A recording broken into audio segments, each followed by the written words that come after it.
13 at 4 morning. This is crazy out of Washington. There was this standoff in the middle of the interstate after the suspect slammed into a semi, and here's the scene.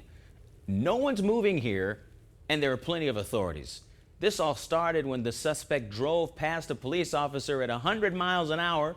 The officer managed to catch up with him before that suspect crashed into the semi right there.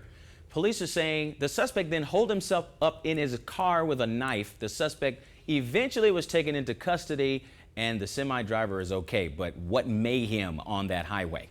New information in the case of an Uber driver who shot and killed 6 people. That man sentenced to life without parole in what was an emotional hearing.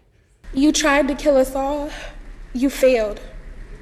I'm standing here, right here, in your face, in front of you.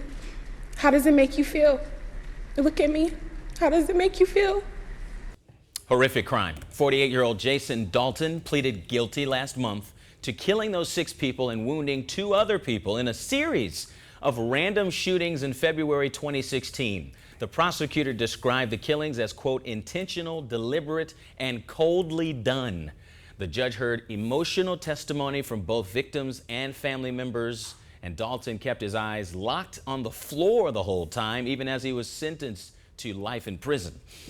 Well, the Jaguar enclosure at the Audubon Zoo in New Orleans is open again, and there's a story behind it. I mean, it just reopened yesterday, 7 months after the jaguar escaped and killed 9 other animals.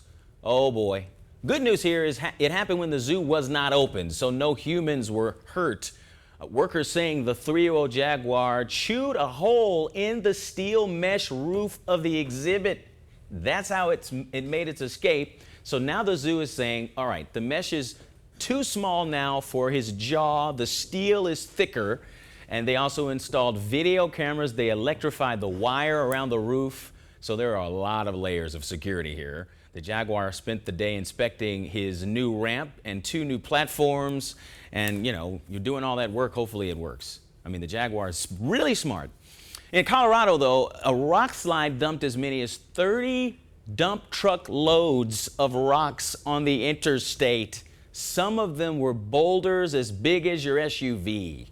And this was on an elevated part of the highway. No one's driving past this. No one was hurt, thankfully, and it was quite the headache. I mean, there was a long detour to get around this as the crews worked to clean all that up. Look at that man next to it. That thing's phenomenally large. And what do you use? I guess you have to bring in really big equipment to move that stuff. You would need heavy equipment operators out there for that, no doubt. Yeah.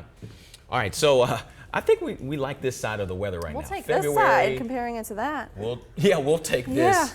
Rain, that's nothing compared to that stuff. No, not at all.